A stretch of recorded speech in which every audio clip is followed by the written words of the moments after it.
말씀 봅시다. 시편 132편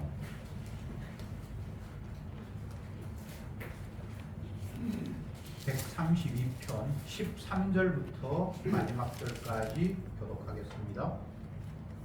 13절에 여호와께서 시온을 택하시고 자기 거처를 삼고자 하여 이르시기를 이는 나의 영혼이 있을 것이라. 내가 여기 갈 것은 이를 원하였으니라.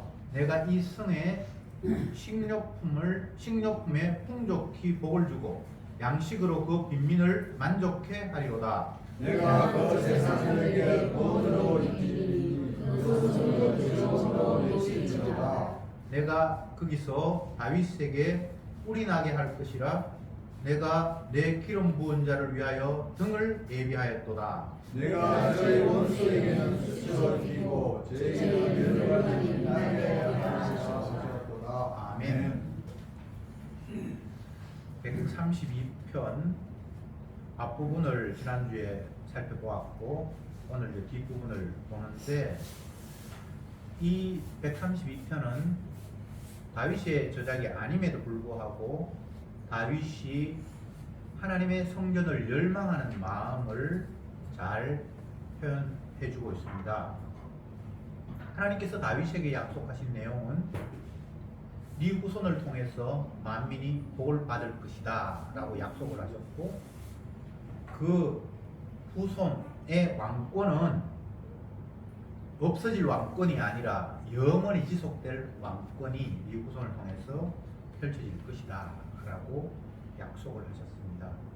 그런데 그 왕권의 펼쳐짐, 그 후손, 그 모든 것들이 결국은 하나님의 아들 예수님에게로 향하게 되고, 예수님이 성전이 되셔서 본인 스스로가 제사장이 되셔서 또 본인 스스로가 제물이 되셔서 완전한 제사가 승리될 때에 자기 백성에게는 영원한 평강이 주어진다는 것, 그것이 시편 132편이 말씀하고 있는 내용입니다.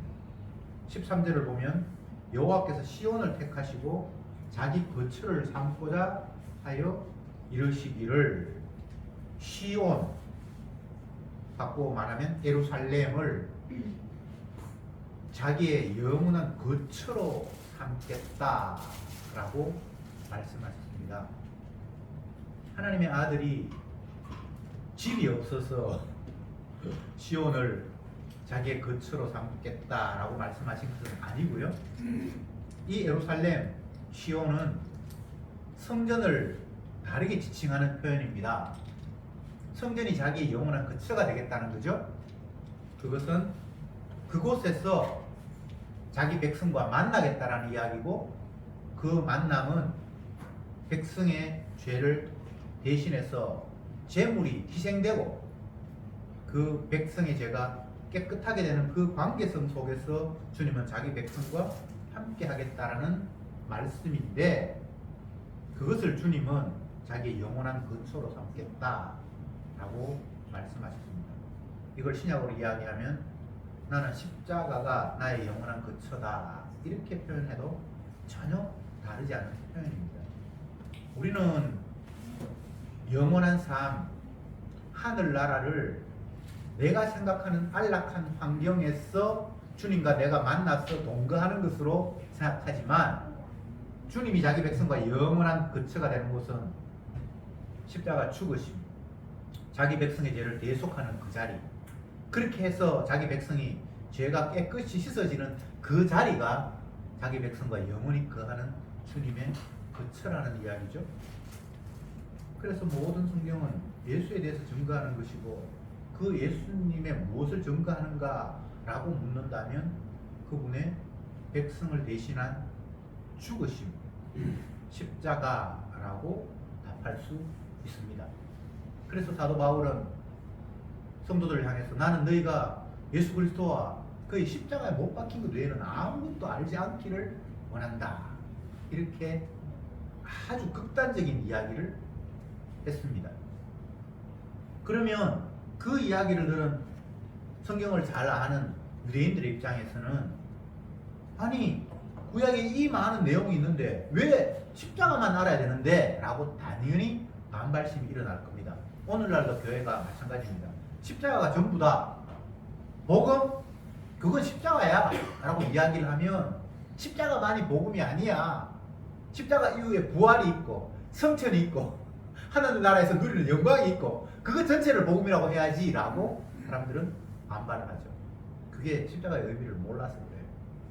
십자가 안에 모든 게 담겨 있습니다. 그 사람들은 십자가를 몰라서 십자가도 복음이지만 부활은 더 큰 복음이고 성천은 더 큰 복음이고 하늘나라에서 영생하는 건 더 큰 복음이다 이렇게 생각하고 있죠.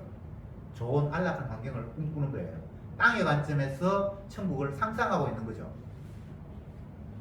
주님의 영원한 거처는 시온으로 삼았다라고 했을 때는 주님의 자기 희생, 죽음이 자기의 영원한 거처다라고 말씀하신 겁니다.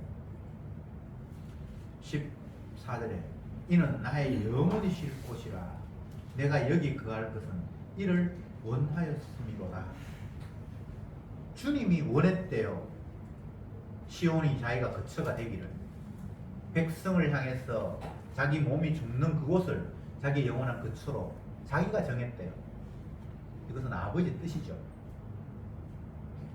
아버지는 그 아들을 백성의 죄를 담당하기를 원하셨고 그 아버지 뜻에 따라 자기는 백성의 죄를 담당하셨고 그 자리가 아버지가 영광받는 자리고 아들이 주로 인정받는 유일한 자리입니다.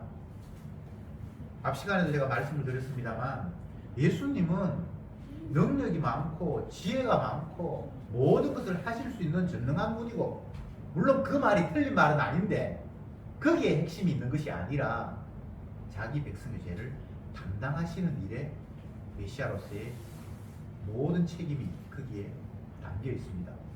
그래서 자기 백성의 죄를 시온에서 담당하시고 그것이 자기가 원하는 일이었고 그곳이 영원히 쉴 곳이라고 안식처라고까지 말씀하셨습니다. 우리는 안식이라고 이야기하면 좋은 환경을 자꾸만 떠올리잖아요. 슬픔과 눈물이 없고 기쁨이 가득한 곳을 쉴 곳이다, 안식할 곳이다 라고 생각하는데 주님의 영원한 안식은 아버지의 뜻을 따라 자기 백성의 죄를 담당하는 그 자리가 자기의 영원한 쉴 곳이다 라고 말씀하셨습니다. 그 다음 15절에 내가 이 성에 식료품에 풍족히 복을 주고 양식으로 그 빈민을 만족해 하리로다. 이 표현도 또 굉장히 오해를 불러일으킬 수 있는 내용입니다. 먹거리가 풍족하게 해서 빈민이 만족하게 하겠다. 빈민은 가난해서 먹거리가 풍족하지 않은 사람이잖아요. 그런데 주님께서 먹을 걸 가득 채워서 그 가난한 사람들이 만족하게 하겠다. 이게 육적인 관점에서 표현인데 결국은 이것은 영적인 의미죠. 주님은 인간들이 먹는 일에 그렇게 관심 있는 게 아니에요. 만약 풍족한 것을 먹이시려고 했다면 애굽을 벗어나서 가나안 땅으로 향하는 자기 백성들 향해서 만나만 주는 것을 하지 않았을 거예요. 진수성찬을 날마다 차려주셨겠죠. 불고기, 잡채, 뭐 아들 같은 피자도 주고 아이스크림도 주고 했겠죠. 근데 사람이 떡으로 사는 게 아니라 주님의 자기의 살과 피로 산다는 걸 보여주기 위해서 만나를 날마다 주셨다라고 요한복음에서 그렇게 해석하고 있잖아요. 너희가 광야에서 조상들이 광야에서 먹은 것은 육의 양식이 아니었다. 계속해서 성도들은 하나님이 말씀하시는 바가 예수님과 우리의 관계성은 주님의 희생, 그분의 대속하심만이 우리를 살릴 수 있는 유일한 근거인데 우리는 주님의 대속과는 상관이 없이 그냥 내가 양식이 부족하니까 양식 채워주면 좋겠어요. 하나님이 양식 채워주셔서 이런 식으로 나아갑니다. 근데 성경은 그 양식이 아니잖아요. 그렇죠? 사람이 떡으로 사는 게 아니다. 내 살과 내 피를 먹지 않으면 너에게 생명이 없다.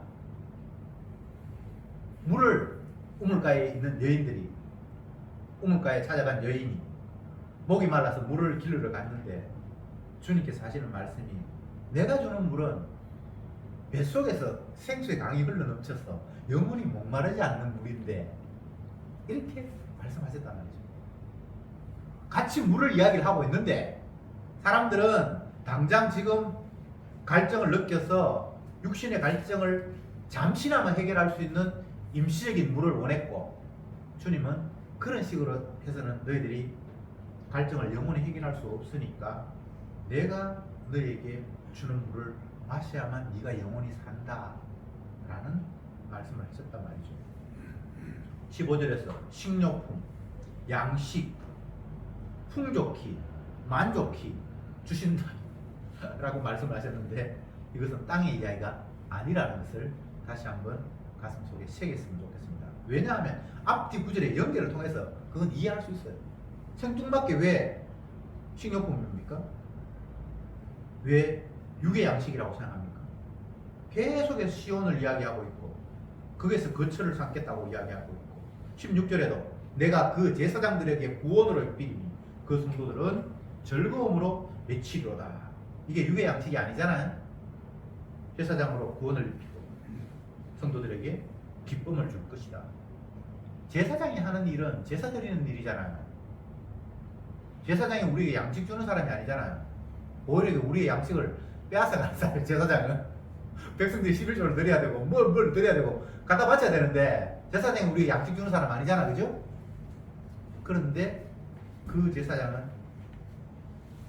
구원으로 우리에게 입혀주시는 우리의 죄를 해결해주는 역할을 하는 사람이고 그를 통해서 성도는 참 기쁨, 참 만족을 얻게 된다 라고 이야기합니다. 이게 다 영적인 이야기죠. 육의 문제를 이야기하는 게 아닙니다. 그래서 앞부분에 양식, 식료품이 땅의 것이 아니라고 제가 말씀을 드리는 거예요. 죄 문제예요. 성경을 펼치면 인간이 하나님께서 만들어 놓으신 완벽한 곳, 생명나무가 있고 선악과가 있고 모든 것들이 말씀대로 완전하게 이루어진 그 에덴 동산에 하나님께서 사람을 지어서 살게 하셨습니다. 그런데 그것이 지속이 되었다면 아무 문제가 없었을 텐데 하나님께서 선악을 알게 하는 나무는 손대지 말라, 따먹지 말라 라고 말씀하셨는데 마귀의 유혹으로 그것을 따먹고 하나님이 완벽하게 만들어 놓으신 그 동산으로부터 추방시켜버렸죠. 그리고 다시는 들어오지 못하도록 천사들과 두루도는 화염금으로 에덴 동산을 지키는 이런 환경이 창세기에서 펼쳐집니다. 우리는 이 상황을 무시하고 성경을 보면 안 됩니다.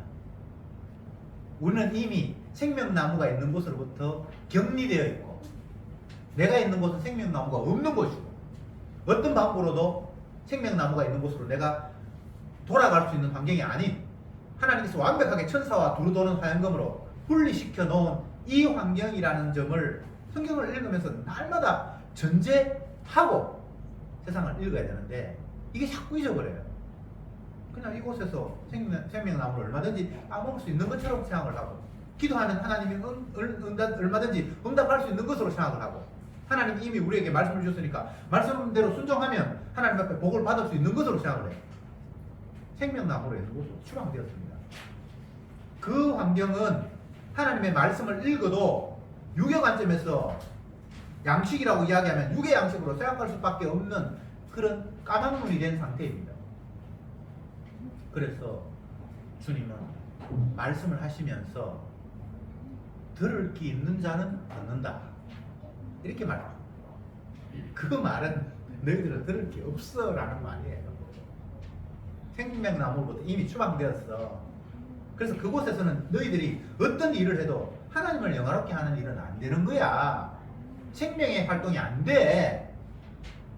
종교적인 열심을 내고 헌금을 하고 기도를 하고 내 가진 재산을 가지고 뭐 예배당을 짓고 어떤 일을 해도 그건 생명의 일이 아니에요. 생명나무로부터 멀어져 있어요. 북한에 선교사를 보낸다. 뭐 본인이 직접 아프리카로 뭐 선교사로 간다. 거기서 슈바이처처럼 희생한다. 어떤 일을 해도 그거는 생명의 일이 아니에요. 그래서 주님은 사람으로서는 할 수 없다라고 못 박아버렸어요.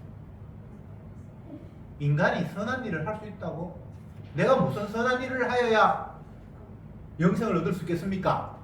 어떤 사람이 질문할 때 예수님 뭐라고 이야기합니까? 이런 선한 일을 해야지 라고 대답할 줄 알았는데 그래 열심히 네가 가난한 사람 돕고 복음 전하고 뭐 이런 이야기를 할 수 있을 거라고 생각을 했는데 사람이 선한 일을 그건 안 되는데 하나님 외에는 선한 분은 없는데 네가 어떤 일을 해도 선이 안 된다는 이야기를 성경은 못 박았습니다. 선한 일 없습니다. 예. 뭐 전철이 들어오는데 어떤 사람이 술이 취해서 전철 밑에 떨어졌을 때 그 사람을 건져내고 자기가 죽는다. 그게 선한 일 아닙니다. 생명나무가 안 됩니다. 하나님이 기뻐하시는 일이 안 돼요. 전도를 아무리 열심히 해도 밥 굶고 기도를 해도 철야를 해도 금식을 해도 그게 하나님 받을 수 있는 게 아닙니다. 그걸 성경이 계속해서 이야기하는데 마귀가 인간에게 가능성을 자꾸 펌프질하는 거예요. 그래, 그거는 나쁜 일이지만 요거는 하나님이 기뻐하실 것이야 라고 자꾸만 우리에게 헛된 꿈을 주는 거예요. 생명나무로부터 분리됐다는 사실을 못하고 주님은 우리를 가짜라고 거짓이라고 아니면 죽어 있다라고 말씀하시는 환경이 우리가 지금 놓여 있는 환경입니다. 예수 그리스도께서 십자가에 못 박히셨다. 그렇기 때문에 너희는 이미 죽었고 이렇게 성경은 이야기하고 있습니다. 주님이 죽으셨다는 것을 통해서 너희들은 이미 죽었다라는 것을 온 세계에 공표하셨습니다. 공적으로 다 이제 못 박아버렸어요. 근데 그게 안 받아들이는 거예요. 내가 지금 오늘도 움직이고 말하고 있는데 이게 왜 죽은 거냐? 살았다 하는 이름은 있으나 실상은 죽은 거예요. 살았다고 할 때는 그가 영원히 생명이 지속이 돼야만 그게 살았다고 할 수 있는데 우리는 흙으로 지금 돌아가고 있는 거잖아요.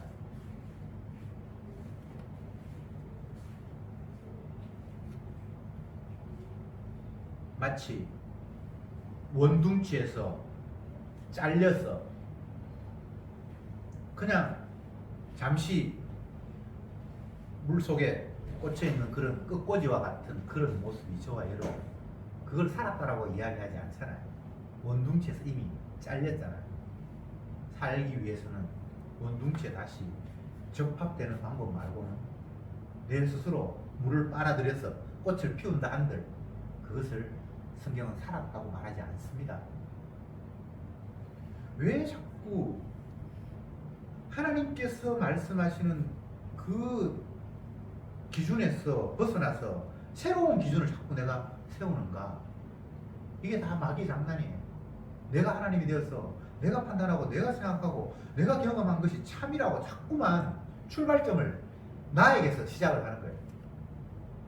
그런데 주님은 출발점을 시온에서 성전에서 또 다른 이야기를 하면 십자가에서 출발점을 시작을 하고 있어요.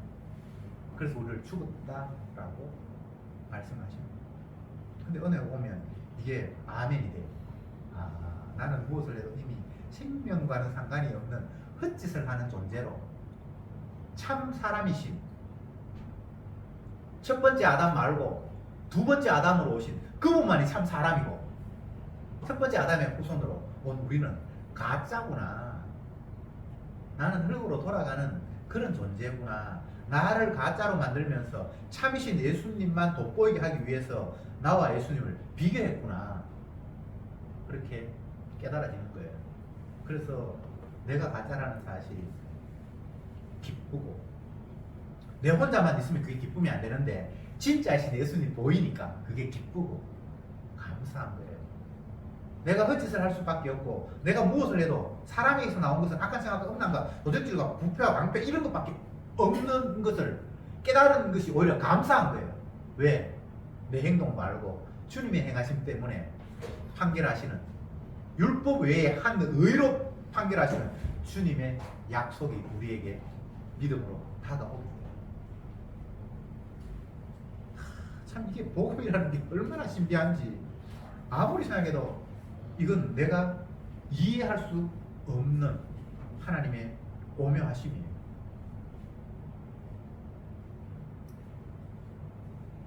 하나님의 말씀을 다윗은 꿀송이보다 더 달다 이렇게 표현을 했죠. 우리는 오늘날 이 시대를 살아가는 사람들은 꿀이 뭐 그렇게 대단한 건 아닌데 옛날 고대 이 시대에는 먹을 거리가 없을 때에는 꿀보다 더 달콤하고 맛있는 게 없는, 그리고 정말 뭐 다윗 같은 인물은 다윗입니까? 아니 다윗이 아닙니다. 죄송합니다. 사울의 아들 요나단이 막 적과 전쟁하다가 너무 피곤해서 꿀을 한 송이 찍어서 이렇게 맛을 보면서 기력을 회복하고 이런 것들이 성경에 나타나잖아요. 그 당시에 꿀이라는 것은 정말 우리가 위기에 처했을 때, 어려울 때, 힘들 때 생명과도 같은 것이고 정말 그 달기가 세상 그 무엇과도 비교할 수 없을 만큼 영양도 있고 맛도 있고 가장 좋은 그런 것을 이제 꿀로 표현을 하는데, 그 세상에서 가장 육을 건강하게 하고 맛을 느끼게 하고 하는 그 맛의 어떤 최정점에 있는 것, 그것이 꿀인데 하나님의 말씀이 꿀송이보다 더 달다고 했으니까 비교할 수 있는 것 중에 최상급의 비교를 했는데 이 땅에 있는 것은 하나님의 말씀에 막과는 비교할 수 없다는 거잖아요. 그래서 날마다 주야로 묵상하리로다. 너무 다니까 또 생각하고 또 묵상하고 또 묵상하고, 이미 그는 주님께서 들을 길을 주셨고 깨닫게 하셨으니까 그 신비한 하나님의 말씀이 꿀송이보다 더 달고 그 말씀의 세계 안에서 참 평안을 누리고 부족함이 없으리로다. 내 잔이 넘치나이다 라고 고백할 수밖에 없었습니다. 거기에는 아쉬움이 없잖아요. 모자람이 없잖아요. 결핍이 없잖아요. 완전함이잖아요. 근데 잔이 넘치는 거고 부족함이 없는 거고. 제사장에게 구원으로 입혔다. 그리고 성도는 그 즐거움을 노래한다. 이게 주 안에 있는 성도의 반응입니다. 그 아들 예수의 피가 나를 모든 죄에서 깨끗게 하셨기에 그 주님의 보혈을 찬송하고 감사하는 그 상태가 16절에 표현된 모습입니다. 제사장들에게 구원을 입히니 그 성도는 즐거움으로 외치리로. 17절에 내가 거기서 다윗에게 꿀이 나게 할 것이라. 내가 내 기름 부은 자를 위하여 등을 예비하였도다. 그래서 꿀이 나오고 등이 나오는데 그 뿔은 뭐 왕권을 상징하기도 하고 뭐 여러 가지를 상징을 합니다만, 다윗의 가지에서 한 싹이 나와서 온 백성에게 생명을 준다 이런 표현도 있고, 다윗 자체가 완성은 아니에요. 다윗의 후손을 통해서 마태복음 1장에 의하면 다윗의 자손 예수 그리스도를 통해서 모든 것들이 완성이 되는데, 그 다윗의 후손으로 오신 그분이 메시아가 이 땅에 오셔서 그분이 결국 기름 부음 받은 자인데 그분이 등을 예비했다. 그래서 등은 예수님께서 자기 수를 나는 빛이다, 등이다 여러 가지 이야기를 했는데, 결국은 자기 백성들에게 환한 빛으로 인도하시는 분, 이것을 여기서 등이다 라고 얘기했습니다. 그러니까 다윗의 후손이 예수님께서 구원의 뿌리고 또 등이고, 그런 이야기를 이 구약에서 이미 성령을 받은, 성신을 받은 시인이 고백하는 모습입니다. 다윗의 후손으로 오실 메시아, 그분을 통해서 이스라엘이 만들어지고 구원 얻을 백성들이 탄생을 하고, 그리고 그들은 그 구원의 주를 경배하고 찬양하는 이 상태, 이것이 주님이 영광 받는 것이고 성도가 살아있는 이유입니다. 이 백성은 내가 나를 위하여 지었나니 나를 찬송하게 하려 합니다. 성도가 주를 찬송하는 근본은 내 허물을 덮어주시고 내 죄를 담당하신 그 주님의 희생을 찬송하는 겁니다. 다른 찬송이 아니에요. 계속해서 사람들은 찬송의 이유를 내 욕망과 연결시켜서 그것이 찬송의 이유인 것처럼 생각합니다. 그러나 그건 제대로 된 주님이 아니에요. 자기 백성의 죄를 담당하시는 주 외에 다른 주는 없어요. 전능하다고 주가 아니고 모든 것을 다 안다고 주가 아니에요. 주는 자기 백성의 죄를 위해서 죽으시고 그들의 죄가 사해졌다는 것을 확인시키기 위해서 죽음에서 다시 살아나셨을 때 그는 유일한 주로 인정받을 수 있는 겁니다. 그게 아버지와 아들의 약속이에요. 왜 사람들이 예수님을 외치면서 그 예수가 다른 예수가 될 수밖에 없는가를 우리는 성경을 다시 찾아야 되겠죠?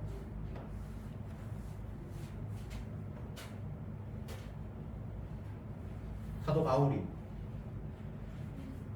복음을 전하면서 고린도 교인들에게도 이야기했고 갈라디아 교인들에게 이야기했고, 왜 나는 복음을 전하는데 너희는 내 복음을 다른 복음으로 바꾸냐, 이런 이야기 하는 거예요. 십자가를 이야기하고 있는데 사람들은 십자가 외에, 죄 외에 다른 어떤 결핍을 채우는 어떤 그런 요소들로 십자가를 둔갑시켜버리는 거예요. 그래서 십자가 외에는 복음이 없다. 죄인에게 죄 용서 말고 다른 기쁜 소식은 기대하지 마라. 그래서 나는 너희가 십자가, 예수님이 십자가 못 박힌 것 외에는 다른 데 관심 안 갖기를 원한다. 안식일을 지킨다, 할례를 행했다, 온갖 이야기를 다 끄집어내는데 그게 십자가 안으로 다 귀결돼야 된다. 십자가에서 파생되는 것이면 모를까, 십자가를 동떨어지게 두고 또 다른 것을 생각한다는 것은 그건 다른 복음이다. 마귀는 대적자잖아요. 하나님을 대적하는 자잖아요. 그런 표현이 마귀거든요. 사단. 구약 언어로 이야기하면 사단이라는 말은 대적자라는 말이에요. 대적자. 하나님을 대적하는 거예요. 더 쉽게 이야기하면 예수님을 대적하는 거죠. 그냥 그렇게 만들어졌어요. 이유를 물으면 안 돼요. 그냥 하나님의 언약을, 예수님을 대적하도록 만들어진 자가 사단, 대적자예요. 대적자가 우리를 유혹을 해서 선악과 나무게 했고요. 지금도 계속해서 우리에게 십자가를 대적하게 해요. 복음의 광채를 가린단 말이죠. 그러나 성령은 우리를 계속해서 십자가 앞으로 인도해요. 십자가만이 유일하게 너희에게 생명이다. 십자가만이 너희에게 유일한 복음이다. 이 십자가를 벗어나서는 기쁜 소식이 없고 생명은 찾을 수 없다라고 계속해서 성령은 우리를 십자가 앞으로 데려놓아요. 갈라디아 교인들 향해서 이 어리석은 자들아, 십자가가 너희 눈에 밝히 보이거늘 누가 너희를 꾀더냐. 십자가 앞에 있으면 십자가만 보여야 되는데 십자가 앞에 가서도 자꾸만 십자가가 안 보이고 다른 것들이 자꾸 보이기 시작하는 거예요. 교회로 이야기하면 그래 우리 교회가 조금 더 분위기가 좋았으면 좋겠어, 사람들이 좀 더 많이 모였으면 좋겠어, 그 집사님 좀 바뀌었으면 좋겠어, 계속 십자가가 아닌 다른 어떤 나의 편함을 거기에 십자가를 이야기하고 교회를 이야기하면서도 자꾸 다른 게 하나하나 첨가되기 시작을 해요. 그게 십자가가 보이는데 너희가 누가 너희를 꾀드냐 그 말이거든요. 목사는 교인이 얼마 모였으면 좋겠다. 어느 집사님은 좀 바뀌었으면 좋겠다. 우리 교회가 분위기가 어떻게 했으면 좋겠다. 예배당이 조금 더 좋은 환경이었으면 좋겠다. 계속해서 십자가 외에 다른 것들을 하나하나 생각하게 돼요. 그게 마귀의 유혹이에요. 십자가 못 보고 다른 곳에 눈 돌리도록 만드는, 복음의 강체를 흐릿하게 만드는 그런 유혹이에요. 그런 거 다 필요한 거 아닙니다. 그가 채찍에 맞으면 우리가 나음을 입었습니다. 이미 완성된 거예요. 그는 채찍에 맞았고요. 그 결과 우리는 나음을 입었어요. 더 이상 거기에 뭔가를 첨가할 수 없습니다. 채찍에 맞으시고 나음을 입은 이 관계성 속에서 주님은 영원히 찬양받고 우리는 찬양하는 자리에 있는 겁니다. 그것 외에 무엇을 자꾸 생각하는 것 자체가 엉터리예요. 마지막 18절에 내가 제 원수에게는 수치를 입히고 저에게는 면류관이 빛나게 하리라 하셨다. 두 부류가 나누어집니다. 복음의 강체를 가리는 원수, 그 아류에게는 수치를 주고 주님의 자기 백성에게는 면류관을 주겠다. 완전히 알곡과 죽정이를 쫙 나누는 거죠. 중간은 없습니다. 연옥은 없습니다. 주님 앞에 수치를 당하든지 아니면 자랑스러운 면류관을 받든지 그 두 개 말고는 없습니다. 이것은 개인의 자질이 아닙니다. 내가 훌륭했다. 내가 예수 믿었다. 내가 교회 나왔다. 내가 복음을 위해서 희생했다. 그렇게 하는 게 아니에요. 주님의 보혈의 피로 씻음 받았는 어린 양의 보혈의 피가 또 요한계시록 이야기하면 흰옷을 입었는데 복음서에서는 혼인잔치에 초대받았는데 주인이 내주는 그 예복을 입었느냐라는 문제지 옛날에 내가 어떻게 했다는 것은 아무 상관이 없습니다. 인간이 뭘 해도 그것은 하나님 앞에 인정받을 게 못 됩니다. 사람이 그 나온 것은 아까 생각도 없는 것도 저기로 계속 이것밖에 없다는데 내가 뭘 했다라는 것은 다 그냥 내 욕심이에요. 그걸 하나님 받으시는 게 아니에요. 주님은 자기의 흔적만을 받으시는 거예요. 내 피로 네가 덮여졌느냐? 그렇다면 너는 면류관이다. 내 피가 없네. 너는 영원한 부끄러움으로 네 수치가 다 노출될 것이다. 수치라는 게 다른 게 아니잖아요. 내 부끄러움이 그냥 덮여지지 않고 노출되는 거잖아요. 그렇지 않습니까? 내 죄가 내 사랑하는 사람에게도 밝혀지고 모든 사람에게 다 밝혀서 너는 이러이러한 사람이야 라고 가릴 수 없는 상태, 만천하에 드러나는 상태가 수치잖아요. 주님의 피가 덮여지지 않는 사람은 그냥 부끄러움을 다 노출할 수밖에 없고 그 자체는 영원한 심판으로 귀결되겠지요. 그러나 우리의 수치가, 내가 수치가 없는 건 아니고 수치가 가득한데 그 수치가 보혈의 피로 덮었을 때, 그 죄가 사함을 받고 그 허물이 가림을 받았을 때 그는 주님 앞에 영화롭게 면류관을 받는, 자랑스럽다라고 주님께서 그를 영접하는 자리에 이른다는 것. 이게 주님의 약속이고 이게 다윗 언약이에요. 내가 어떻게 잘했어 하나님 앞에 면류관 받아볼까? 이건 마귀의 장난입니다. 어떤 인간도 자기 성실함으로, 자기의 노력으로, 자기의 공로로 주님 앞에 칭찬받을 면류관을 쓸 자는 없습니다. 원래 우리의 모습은 그냥 부끄러움입니다. 그런데 주님의 피가 우리의 부끄러움을 가려주셨느냐 안 가려주셨느냐 이 차이입니다. 이것을 다윗이 계속해서 제가 반복하지만 그 죄가 사함을 받고 그 허물이 가려움을 받은 자가 복이 있다. 허물이 없고 죄 안 짓는 자가 복이 있다라고 성경은 말하지 않았습니다. 우리는 태생적으로 죄 짓게 되어 있어요. 가짜로 만들어졌어요. 근데 주님이 자기 거 만들기 위해서 자기의 피로 덮은 생명, 그는 더 이상 수치가 아니라 주님 앞에 자랑스러운 면류관을 받을 자라고 말씀하셨습니다. 기도합시다. 주님, 당신이 천지 만물을 지으셨고 당신이 뜻하신 대로 모든 것들을 운행하시면서 약속하셨고 말씀을 주셨는데, 내가 네 허물을 덮으면 너는 자랑스러운 면류관을 받을 것이고,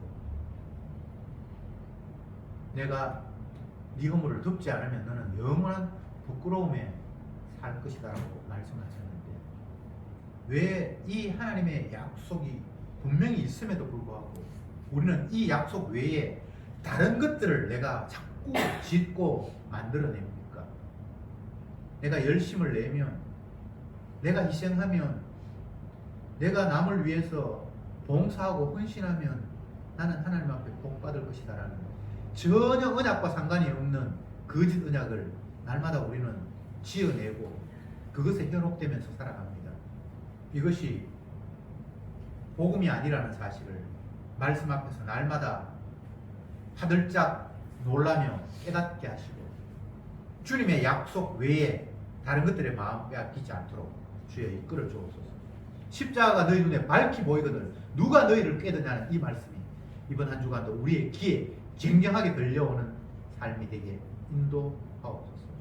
예수님의 이름으로 기도드리옵나이다.